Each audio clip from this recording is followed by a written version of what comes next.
नमस्कार, आदाब, सत श्री अकाल और अस्सलाम वालेकुम। मैं हूं मोहम्मद अहमद काज़मी, लेकर आया हूं आपका पसंदीदा कार्यक्रम आपके रूबरू। हम मिडिल ईस्ट की जंग कवर करते रहे और यहां संविधान खत्म करने की बातें शुरू हो गईं। इसलिए विदेशों की खबरों के अलावा देश की खबरों पर भी नजर रखना बहुत जरूरी है। आज एक बार फिर हम अविनाश काकड़े जी से बात कर रहे हैं। नागपुर में रहते हैं, किसान सेवा संघ के प्रेसिडेंट हैं और गांधीवादी विचारधारा के लिए जाने जाते हैं। एक बड़ी खबर आ रही है, वो ये कि कर्नाटक के बीजेपी लीडर हैं अनंत कुमार हेगड़े। उन्होंने वोटर्स को अपील की है कि 400 सीटों की जरूरत है अगर हिंदू धर्म को बचाना है, और हिंदू धर्म को बचाने के लिए संविधान बदलना बहुत जरूरी है।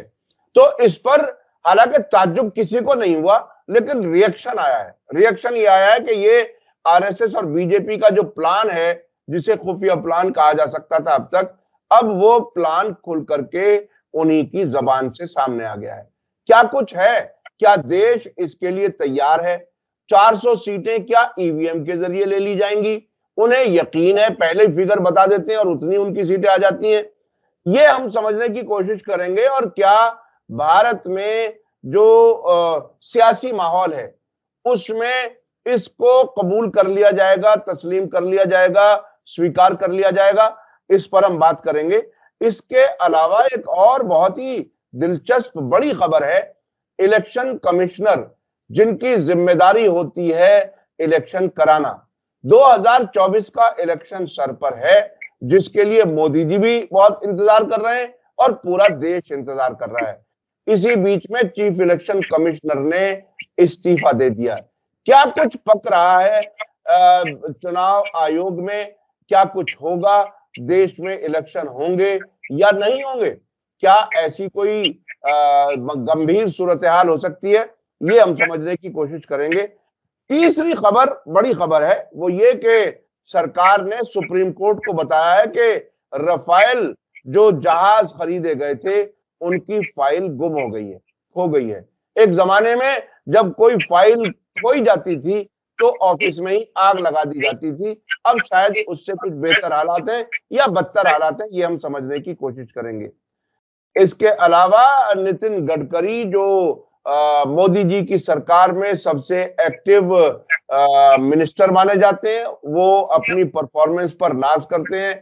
पूरे मुल्क में सड़कों का जाल उन्होंने बनाया है। उनके भी अफसरों को गिरफ्तार किया गया है। क्या कुछ है? क्या मोदी जी और गडकरी के बीच में टकराव की ऐसी हालत हो चुकी है कि अब उनके अफसरों को गिरफ्तार किया जाए?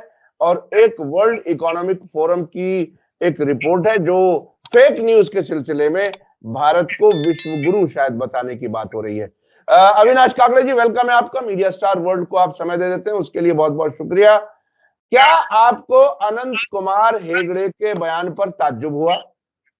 आप इस बयान को कैसे देख रहे हैं?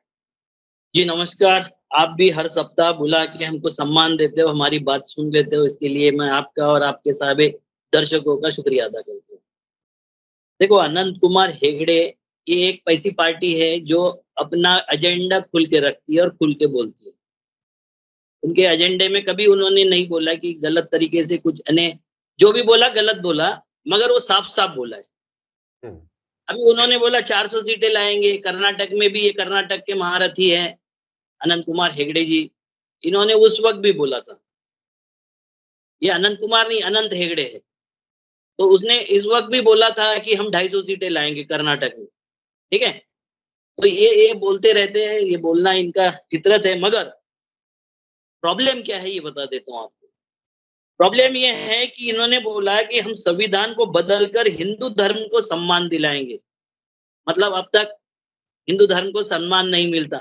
अब ये चारों तरफ जो बोल रहे हैं कि दुबई में मंदिर बन गया है हमारा, उसमें मदीना में मंदिर हमारा बन गया है या बनने वाला है, सारी मुस्लिम कंट्रियों में बन गया, अमेरिका में बन गया, यूरोप में बन गया, तो ये सम्मान नहीं अपमान था? क्या था?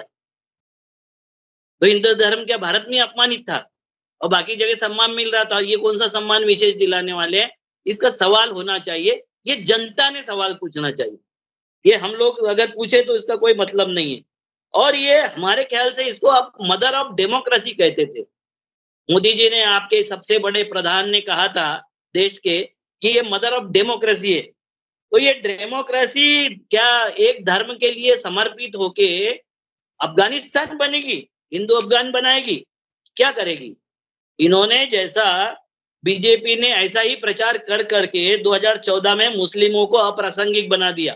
मुस्लिम बहुत दम भरते थे कि हमारे बिना सरकार नहीं आती, हमारे बिना सत्ता नहीं आती, हम तो हमारे जिधर वोट पड़ते हैं उधर सत्ता मुड़ जाती है, वगैरह वगैरह वगैरह। 2014 में उन्होंने दिखा दिया कि मुसलमान कुछ नहीं बिगाड़ सकता। और ये मुसलमानों को समझ लेना चाहिए कि 10, 20, 25 सीटों के सिवाय उनका ज्यादा प्रभाव नहीं है। अगर यहाँ का मेजर क्लास हिंदू जो है वो पोलराइज होना शुरू हो जाएगा तो फिर आप 22 करोड़ 20 करोड़ उसमें से जो भी मतदार होंगे 15-16 करोड़, वो कुछ नहीं कर सकते। तो जैसा इन्होंने मुसलमानों को अप्रासंगिक किया, वैसे ही अब संविधानवादियों को भी अप्रासंगिक करने के लिए प्रयास कर रहे हैं।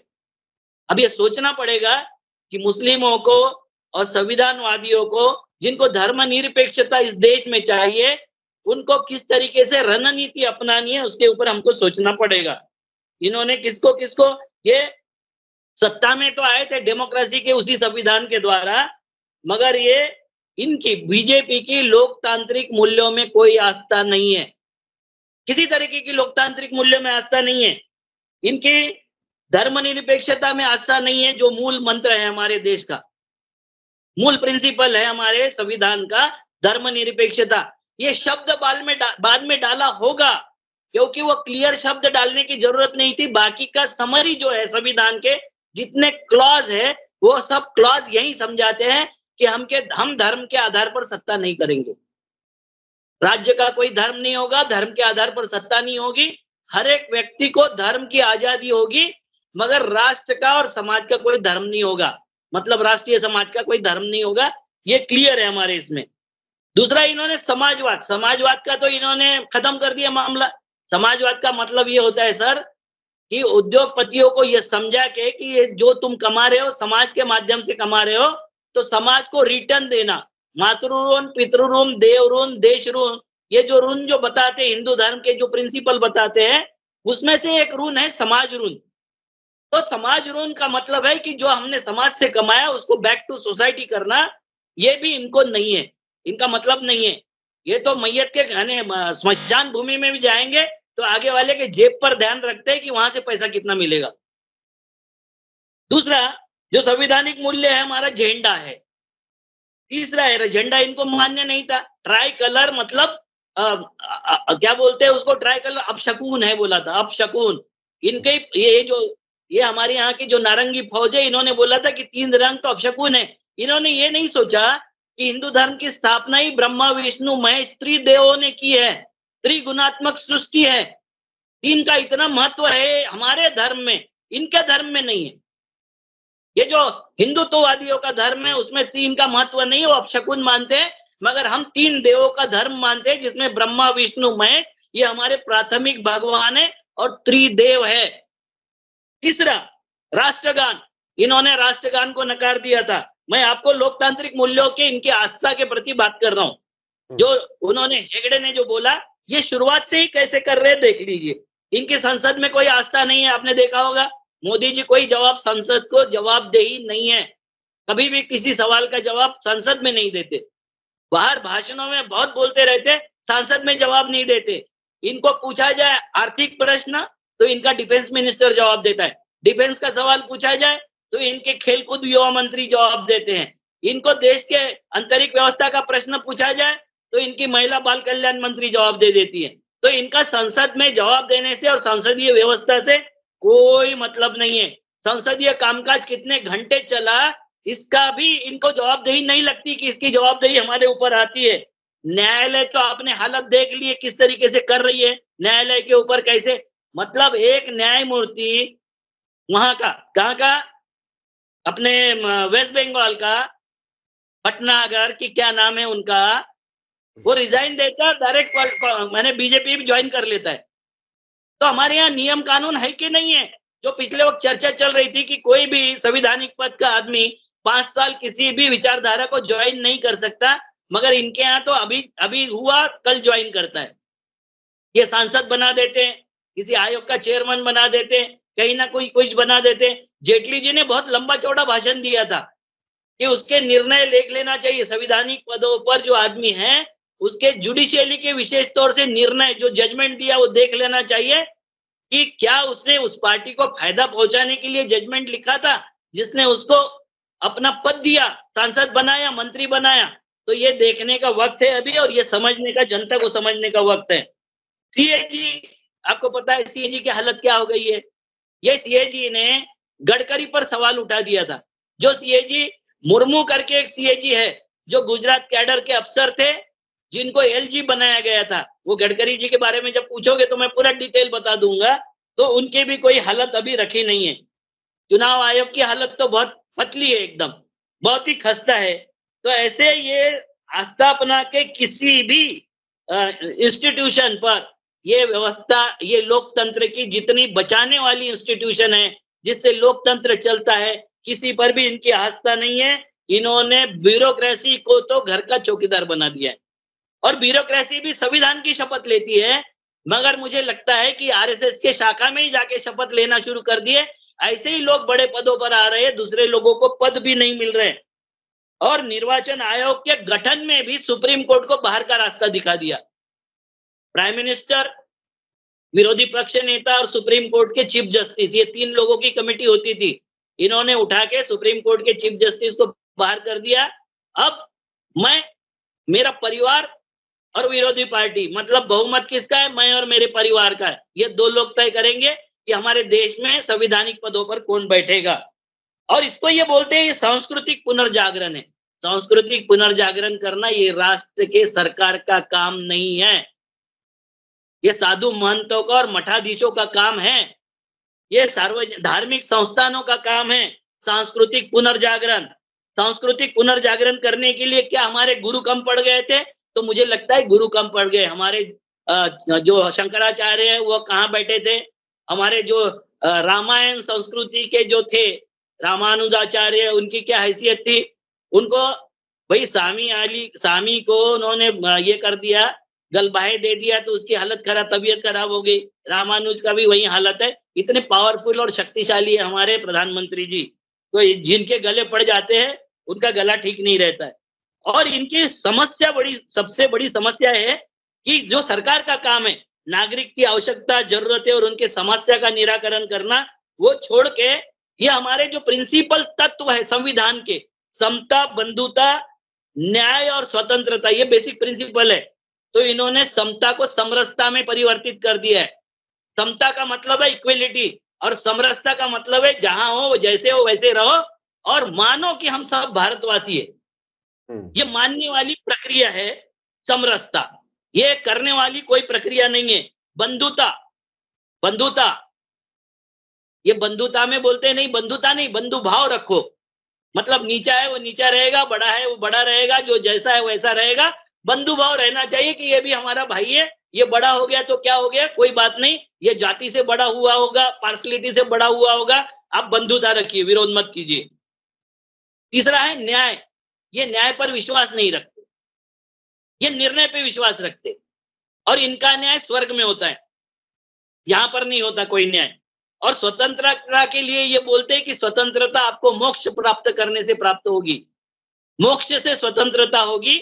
ऐसी स्वतंत्रता की कोई आवश्यकता नहीं है, क्योंकि व्यवस्था में हमारे हर एक व्यक्ति ने, भागवत जी का स्टेटमेंट है, हर एक व्यक्ति अपना जब तक जाति कर्म नहीं करता, भारत फिर से दोबारा सोने की चिड़िया नहीं हो सकता। मतलब झाड़ू वाले ने झाड़ू मारना चाहिए, सफाई वाले ने सफाई करना चाहिए, जूता सिलाने वाले ने जूता ही सिलाना चाहिए, उसने ऊंचे ख्वाब नहीं देखना चाहिए। जो संविधान ने हमको ऊंचे ख्वाब दिखाया था उसको ये बदल के जाति और जन्म कर्म के अनुसार जो वर्ण होगा और जो जाति होगी उसी में काम करना, मतलब हिंदू संविधान, हिंदुत्ववादी संविधान। अच्छा, ये जो संविधान के बारे में ये कहा गया कि खत्म करना जरूरी है, हिंदू मजहब को बचाना जरूरी है, यहां तक बात आ गई। अब इसी बीच में इलेक्शन कमिश्नर ने भी इस्तीफा दे दिया, यानी बिल्कुल आखिरी किनारे पर, इलेक्शन के नजदीक आखिर क्या कुछ होने वाला है? वो जो एक अब से पहले कुछ लोगों ने कहा है कि मोदी जी राष्ट्रपति वाला सिस्टम लेके आने वाले हैं, हो सकता है पार्लियामेंट का शायद ये आखिरी इलेक्शन होगा।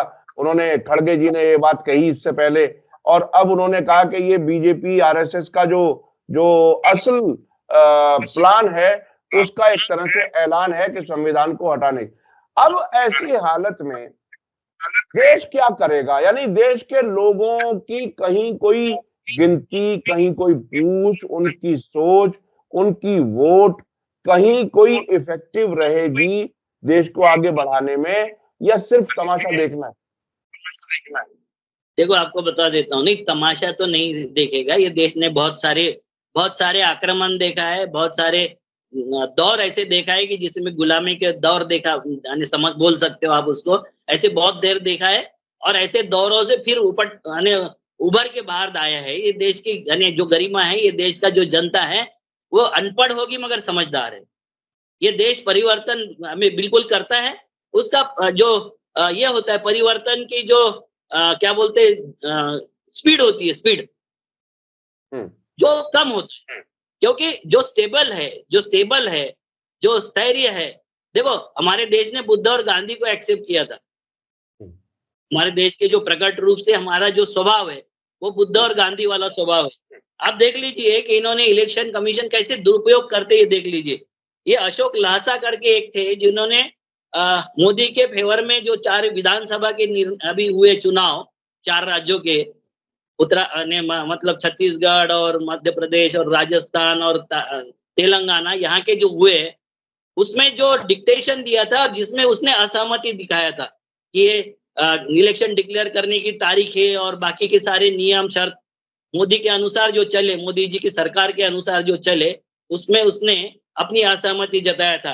तो उसके बच्चों के ऊपर ईडी की और आयकर की इतनी ज्यादा रेड होने लग गई, इतना ज्यादा परेशानी लग गई कि उन्होंने रिजाइन दे दिया। अब 2 इलेक्शन कमीशन बचे थे, तो अरुण गोयल ने अभी इस्तीफा दे दिया। क्यों दिया आपको बताता हूँ। इसके 3-4 कारण है मुख्य। इलेक्ट्रल बॉन्ड पे उनके पास कोई जवाब नहीं है। बैंक वाले, एसबीआई वाले जो जवाब 48 घंटे में तैयार करके इन्होंने ही सरकार को दिया था। एसबीआई ने, जब एसबीआई को सरकार ने पूछा था तो स्टेटमेंट उन्होंने ही दिया था। ये सोशल मीडिया पर वायरल है सारी खबर। वो बोल रही है कि 156 दिन लगेंगे हमको, क्योंकि इलेक्शन हो जाएगा उसके बाद देंगे। सुप्रीम कोर्ट में इसमें फटकार लगाने की अंदेशा है। ये पहला गोयल जी का रिजाइन का कारण है। दूसरा कारण है शिवसेना की शिंदे जी को, उनको एकनाथ शिंदे को सौंप देना। सुप्रीम कोर्ट ने ये सवाल पूछा था कि क्या आपने हमारे आदेशों के अनुसार किया है, क्योंकि सुप्रीम कोर्ट ने बोला था कि आप विधायकों के या सांसदों के आधार पर पार्टी नहीं दे सकते, मेंबर और बाकी सारी चीजें आपको देखना पड़ेगा, पार्टी का स्ट्रक्चर देखना पड़ेगा, उसके बाद दे सकते हो। तो इनका आधार लेके हमारे यहाँ के जो सभापति है उन्होंने वो पार्टी एकनाथ शिंदे जी को सौंप दी है। उसका जवाब अब इलेक्शन कमीशन को ही देना पड़ेगा, सुप्रीम कोर्ट ये पूछेगा। और तीसरी महत्वपूर्ण बात है कि अभी फिलहाल मोदी जी के अनुकूल माहौल नहीं है। आप कुछ भी बोल दो, 400 सीटें बोल दो, 400 पार बोल दो, 370 पार बोल दो, अनुकूल माहौल नहीं है। मंदिर का मुद्दा ठंडा पड़ चुका है और बाकी के मुद्दे सर चढ़कर बोल रहे हैं। महंगाई, बेरोजगारी, अशिक्षा, ये सारी लूट, ये सब मुद्दे चढ़कर बोल रहे हैं। तो अभी चुनाव टालना है। चुनाव टालने के लिए भी एक उपाय हो सकता है कि इलेक्शन कमीशन की जब तक नियुक्ति नहीं होती, चुनाव के अनाउंसमेंट नहीं होंगे। तो आपको ये समझने, हमको सबको समझने की जरूरत है कि इसके कारण हमको अलग अलग तरीके से ढूंढना पड़ेगा। ऐसे ही नहीं भाग रहे। आपको पता होगा 24 घंटे के अंदर इनकी अपॉइंटमेंट हुई थी। इन्होंने एक पद से रिजाइन दिया, पैनल में इनका नाम आ गया। नाम आने के बाद में इसको क्या बोलते हैं, प्रधानमंत्री के कैबिनेट ने राष्ट्रपति की तरफ भेजा, राष्ट्रपति ने अनाउंस कर दिया। सुप्रीम कोर्ट ने बोला इतने स्पीड से काम करते हो।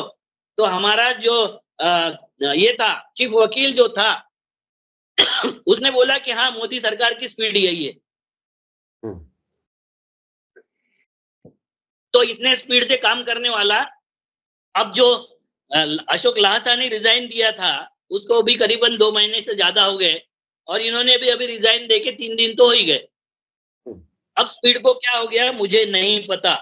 अब ये स्पीड दिखानी चाहिए और उसके बाद में ये जो है, ये संविधान के द्वारा सत्ता में आई हुई सरकार है, मगर ये संविधान को जो धर्मनिरपेक्ष तत्व को मूल मंत्र मानता है, उसको छोड़ के ये हिंदू बनाना चाहते हैं, क्योंकि ये हिटलर की भी पूजा करते हैं और ये हिटलर ने जिनको मारा वो जू की भी पूजा करते हैं, इसराइल की भी पूजा करते हैं। तो ये दोगले काम करते हैं हर वक्त, अभी भी ये दोगले काम कर रहे हैं। ये अनंत हेगड़े का स्टेटमेंट हो या ये चुनाव आयोग वाले में मामले में हो, ये सब दोगले मामले चल रहे। खुद को बचाने के लिए उनकी बलि देना, किसी को भी बचाने के लिए उनकी बलि देना, व्यवस्था की बलि देना, ये काम यही लोग करते हैं, क्योंकि इनको व्यवस्था चाहिए एक चालकानुवर्ती। डेमोक्रेसी से इनका कोई मतलब नहीं।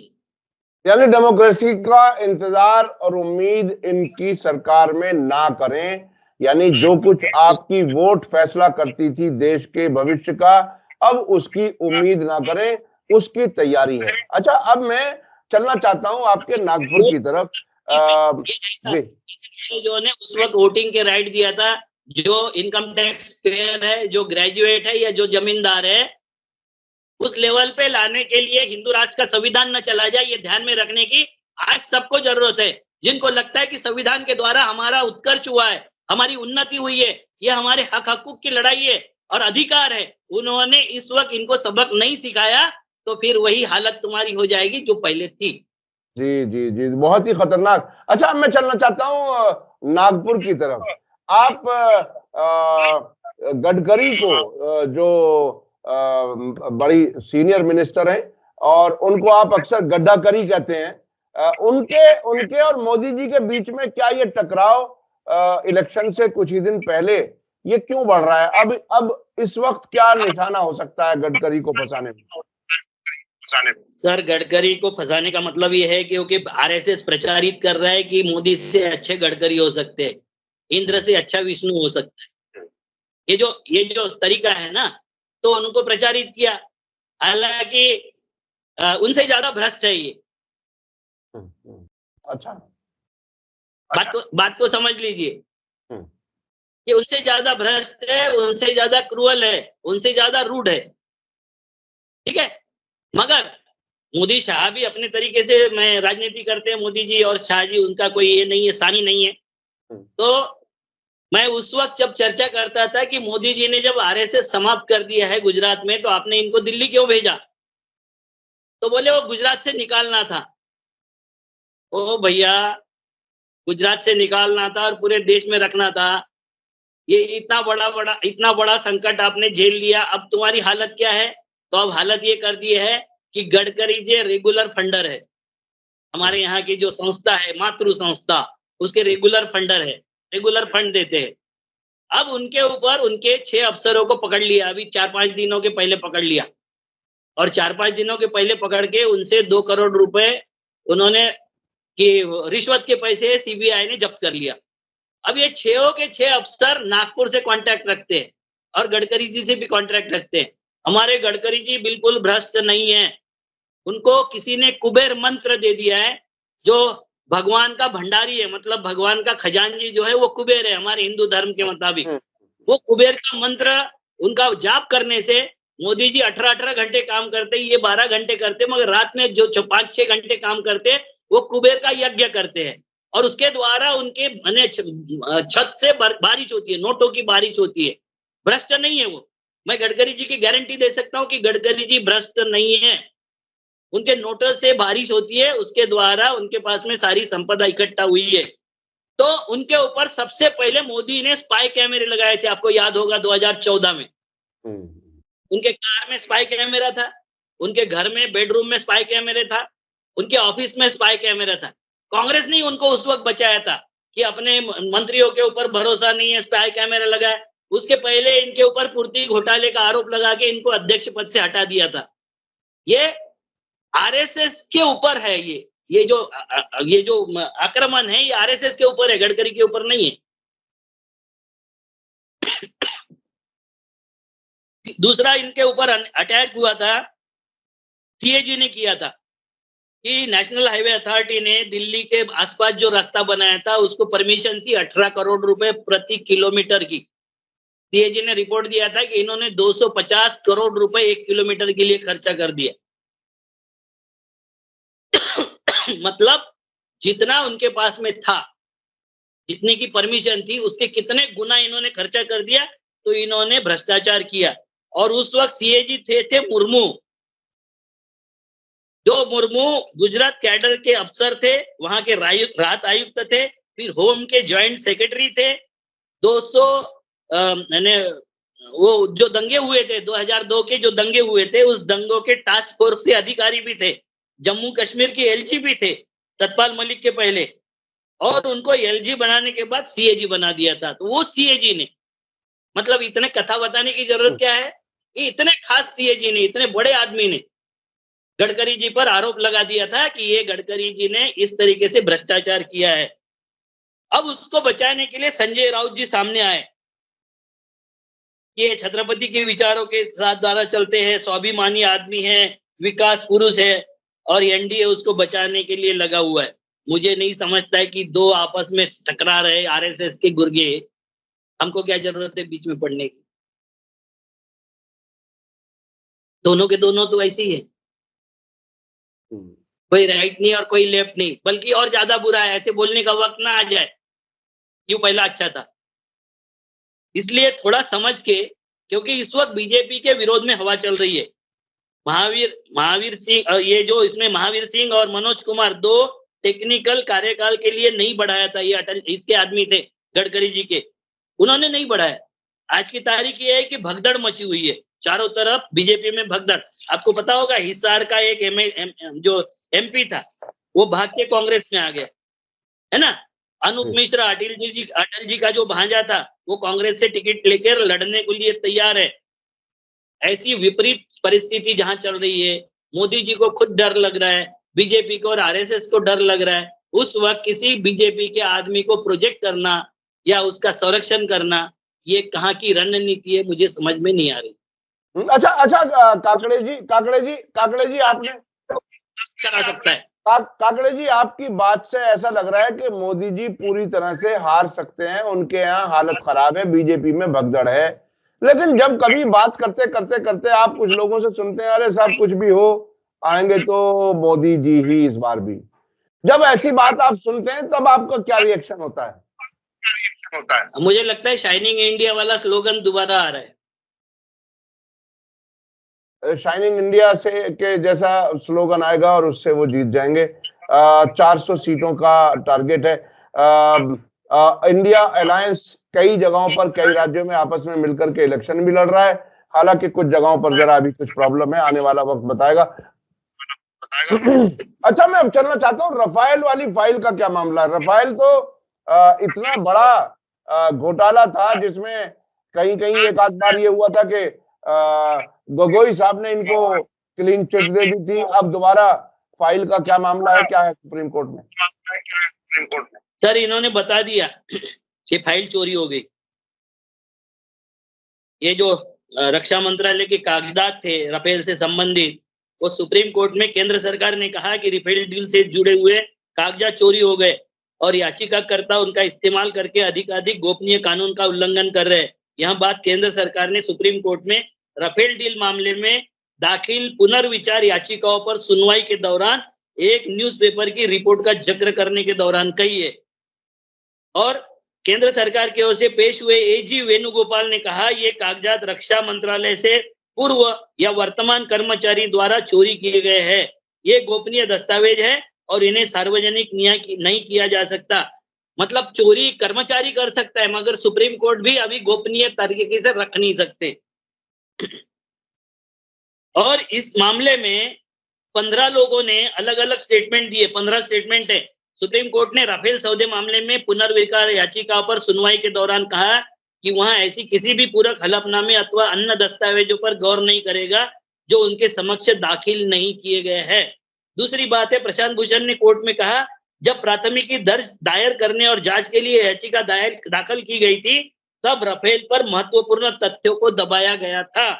तीसरी बात है, अगर तथ्यों को दबाया नहीं गया होता तो सुप्रीम कोर्ट ने राफेल सौदा मामले में प्राथमिकी और जांच संबंधी याचिका को खारिज नहीं किया होता। प्रशांत भूषण बोलते हैं, मगर पहली बार जो बोल दिया था ना, उसमें कुछ नहीं है, कागज ही नहीं दिए थे सरकारों ने।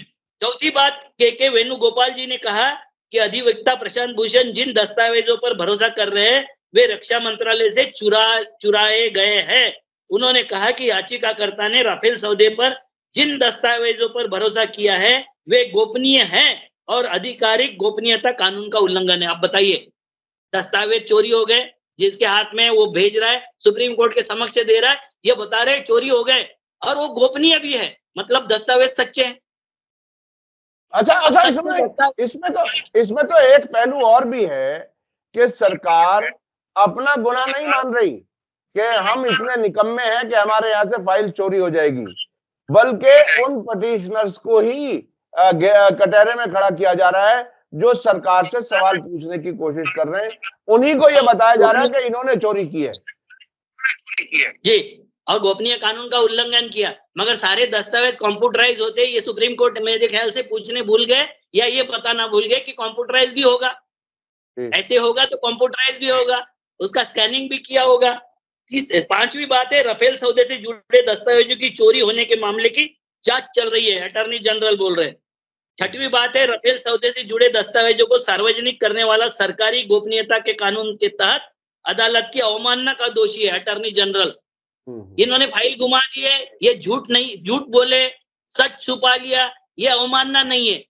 मगर किसी ने डॉक्यूमेंट अवेलेबल करवा दिए, किसी भी द्वारा सोर्स नहीं पूछा जाता, पत्रकारिता में सोर्स नहीं पूछा जाता, तो किसी का पत्रकार ने कोई जगह डॉक्यूमेंट अवेलेबल करवा दिया तो ये बोल रहे हैं कि ये अवमानना अदालत की है। कैसी अवमानना है भाई, मुझे नहीं समझ में आता है सर, मुझे ज्यादा कानून समझ में नहीं आता है, इसलिए मैं समझा नहीं हूं कि अवमानना कैसी हो गई। तीसरा, चीफ जस्टिस ने अटॉर्नी जनरल के लंच के बाद यह बताने को कहा कि राफेल सौदे से जुड़े दस्तावेजों के चोरी होने पर क्या कार्रवाई की गई है। चीफ जस्टिस ने कहा, आठवां, चीफ जस्टिस ने कहा कि प्रशांत भूषण को सुनने का यह अर्थ नहीं है कि उच्चतम न्यायालय राफेल सौदे के दस्तावेजों को रिकॉर्ड में ला रहा है। क्यों नहीं ला रहे रिकॉर्ड में भाई? नौवीं बात है, अटॉर्नी जनरल ने कहा कि राफेल पर द हिंदू की आज की रिपोर्ट उच्चतम न्यायालय में सुनवाई को प्रभावित करने के समान है, जो अपने आप में अदालत की अवमानना है। मतलब हिंदू की रिपोर्ट ये इनको प्रभावित कर सकती है, अवमानना सुप्रीम कोर्ट को प्रभावित कर सकती है, और इनकी फेक न्यूज कुछ नहीं कर सकती है। फेक न्यूज पर आगे जब बताएंगे तो मैं बताऊंगा क्या क्या फेक समझाते हैं। यानी देश के साथ इतना बड़ा धोखा हो जाए, उस पर कोई सवाल ना करे और वो फाइल खो दी जाए, और इधर दूसरे ही लोग यानी जो अपने आप को विक्टिम समझते हैं उन्हीं को एक तरह से कानून के खिलाफ बता दिया जाए कि उनकी कार्रवाई ही गलत है। ये बहुत ही अजीब बात है, बिल्कुल जैसे कहीं भी दंगे होते हैं। ये 15 मुद्दे पूरे सुन लीजिए, अटॉर्नी, मजाक आएगा आपको, ये लगेगा कि ये कॉमेडी शो चल रहा है सुप्रीम कोर्ट में। अटॉर्नी जनरल ने राफेल पर पुनर्विचार याचिका और गलत बयानी संबंधी आवेदन खारिज करने का अनुरोध करते हुए कहा कि ये चोरी किए गए दस्तावेजों पर आधारित है। गलत दस्तावेज नहीं बोला, चोरी किए हुए दस्तावेजों पर आधारित है। तो चोरी की सजा उनको दे देना, जिन्होंने चोरी किया उनको खोज लेना, मगर दस्तावेज अगर सही है तो उसके ऊपर कार्रवाई होनी चाहिए कि नहीं। 11वीं बात है कि अटॉर्नी जनरल ने कहा जहां आरटीआई एक्ट लागू नहीं होता, ये कागजात गोपनीय बताए गए थे लेकिन उन्हें सार्वजनिक कर दिया गया, यह सरकारी गोपनीयता कानून का उल्लंघन है। केस चल रही है गोपनीयता कानून की या राफेल की। 12वां मुद्दा है, एजी ने कोर्ट को बताया राफेल का बैच सितंबर तक आ जाएगा, 52 पायलटों को फ्रांस 2 या 3 महीने की ट्रेनिंग के लिए भेजा जाएगा। 13वां मुद्दा है, राफेल विमान सौदे से जुड़े केस में अटॉर्नी जनरल के वेणुगोपाल ने सुप्रीम कोर्ट से कहा यदि अब सीबीआई जांच के निर्देश दिए जाते हैं तो देश को भारी नुकसान होगा। क्या नुकसान होगा? जब सौदा हो गया, तुम्हारे पायलट प्रशिक्षण के लिए चले गए। 14वां मुद्दा है, हाल में हमारे देश पर बम बरसाने वाले F-16 लड़ाकू विमानों से अपनी देश की रक्षा के लिए हमें राफेल लड़ाकू विमान चाहिए। राफेल के लिए बिना हम उसके कैसे प्रतिरोध कर सकते हैं, ये अटॉर्नी जनरल बता रहे हैं। जो बोफोर्स तोप के लिए उन्होंने सैनिकों ने बोला कि बोफोर्स तोप बहुत अच्छा था, मगर उसमें करप्शन हुआ था ना। डिस्कशन राफेल पे चल रहा है, उसकी मारक क्षमता पर चल रहा है कि उसके करप्शन पर चल रहा है। कोई बोल रहा है क्या राफेल क्यों लिया? ये कोई नहीं बोल रहा है, मगर ये बता रहे वैसा। ये मुसलसल वेणुगोपाल ने कहा कि वरिष्ठ पत्रकार का पहला लेख 6 फरवरी को द हिंदू में प्रकाशित हुआ और बुधवार के संस्करण में भी एक खबर है जिसका मकसद न्यायालय की कार्रवाई को प्रभावित करना है। यह न्यायालय की अवमानना समान है। जी जी जी जी, ये बहुत ही दिलचस्प है। बिल्कुल उल्टा चोर कोतवाल को डांटे वाली बात तकरीबन हो रही है कि जिस किसी ने सरकार से सवाल कर लिया वही गलती पर है, सारी सजा उसी को मिलनी चाहिए। ये है जिसे कहते हैं ना उल्टी गंगा बहना, तकरीबन ऐसी हालत है। अच्छा, हमारे पास अब वक्त खत्म हो गया और बात हम अगले उसमें संस्करण में अगले इंटरव्यू में करेंगे। मुझे ऐसा लगता है कि हमारे दर्शकों जी उसका तो सुन लो, मैं 2 मिनट में बता देता हूँ, 2-3 मिनट में फेक न्यूज सुन लो। जी जी जी, वो ये वर्ल्ड इकोनॉमिक फोरम वाली रिपोर्ट है जिसके बारे में आप बता रहे हैं। जी सर। वर्ल्ड इकोनॉमिक फोरम ने कहा कि दुनिया का सबसे बड़ा खतरा फेक न्यूज फैलाकर भ्रम पैदा करना है और ग्लोबली इंडिया उसके नंबर 1 पर है। हमारा इंडिया ग्लोबली जो सर्वे हुआ उसमें 1 नंबर पर है और यह नैसर्गिक आपदा और धार्मिक। आप खुशी मनाओ, आप खुशी मनाओ, विश्व गुरु बन गया साहब। आप ऐसे क्यों नहीं देख रहे? हाँ, मैं वही देख रहा हूँ। और वो उन्होंने कहा है कि नैसर्गिक आपदा मतलब बाढ़, उसको क्या बोलते हैं, अर्थक्वेक, और ये जो बाकी आपदा होती है नैसर्गिक आपदा सुनामी जैसी, उससे ज्यादा बड़ी आपदा है। धार्मिक दंगों से भी बड़ी आपदा है ये। और ऐसी आपदा में हम नंबर 1 पर है। हमने बुर्ज खलीफा पर 22 जनवरी को राम को प्रदर्शित करने वाला न्यूज पूरे देश में फैला दिया था। रश्मि मंदाना के वल्गर वीडियो हमारे मंत्रियों ने शेयर किए थे। एक साउथ की हीरोइन है वो, उसके वल्गर वीडियो एआई की बात करते हैं, एआई पे बैन की बात करते हैं और इनके मंत्री खुद शेयर करते हैं।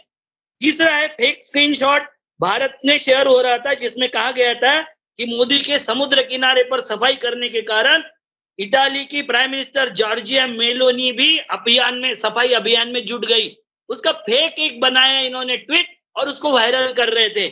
चौथा है वर्ल्ड कप फाइनल में 1.5 लाख लोग बैठकर हनुमान चालीसा गा रहे थे। और सबसे दुखद 5वीं न्यूज है कि दिल्ली के एक लड़की का फोटो दिखाकर कुकी समुदाय ने मैती समाज के लड़की का रेप कर उसे मार दिया, ये फैलाया था। उन्होंने इस पर टिप्पणी की है कि इसके कारण दो कुकी महिलाओं को नंगा करके उनके प्राइवेट पार्ट से छेड़ते हुए सार्वजनिक रूप से उनको घुमाया गया था, जिसके कारण दंगा भड़का और 2000 लोग मारे गए। जी जी, ये है फेक न्यूज का बुरा असर, यानी पूरा देश। अंतिम फेक न्यूज है जितनी नीति आयोग ने कहा है कि भारत की गरीबी 11% से लेके 5% 1 महीने में कम हो गई। 1 महीने में जादू हो गया, जादू। और ये जो हाउस होल्ड कंजम्पशन एक्सपेंडिचर सर्वे है SCES, ये सर्वे में ये कहते हैं कि भारत के 5% लोग 40 रुपए कमाते, 10% गरीब 59 रुपए कमाते और 20% गरीब 70 रुपए कमाते। जो 14 रुपए के आलू खाते हैं, 40 रुपए का प्याज खाते हैं, 60 रुपए का दूध खाते हैं और नमक तेल कैसे लेते हैं उनको पता। 70 रुपए वाला ये सब कैसे झेल रहता है कि 11% लोग 1 महीने में गरीबी रेखा से बाहर आ जाते हैं। और इसमें बहुत ही दिलचस्प बात यह है, मैं आखिर में बता दूं कि सरकार के लिए भी बड़ा सवाल है। एक तरफ तो वो अपने आप को दानी साबित करने के लिए 80 करोड़ लोगों को 5 किलो अनाज देने की बात करती है, जाहिर है उन्हें भिखमंगा बना दिया है। और दूसरी तरफ गरीबी रेखा से लोग ऊपर आ रहे हैं, ये भी दावा करना है। लेकिन ये दोनों दावे वोट लेने के लिए हैं। ये बहुत ही इंटरेस्टिंग है। एक तरफ गुर्बत बढ़ती हुई दिखाई जा रही है, एक तरफ गुर्बत को कम करने की बात की जा रही है। लेकिन क्या वाकई लोगों की समस्याएं हल हो रही हैं? क्या रोजगार मिल रहा है? निकलना है, देश को झोला लेकर निकलना है, ये संपन्न बनना है, ये देश को तय करना पड़ेगा। जी जी, बेशक, बहुत ही गंभीर बात है ये। और इस वक्त सभी अगर इस पर गौर ना करें गंभीरता के साथ, तो ये इलेक्शन भी निकल जाएंगे और फिर आपको सिर्फ पछताना ही होगा। ये गौर करने की जरूरत है। बहुत बहुत शुक्रिया। इसी के साथ मुझे दीजिए इजाजत। धन्यवाद, शुक्रिया। जय भारत, जय हिंद। मीडिया स्टार वर्ल्ड के और वीडियो देखने के लिए हमारे चैनल को सब्सक्राइब करें और सीधे नोटिफिकेशन पाने के लिए बेल आइकन दबाएं। और अगर हमारी खबर सच्ची और अच्छी लगे तो अपने व्हाट्सएप, इंस्टाग्राम, फेसबुक और ट्विटर अकाउंट पर ज़रूर शेयर करें।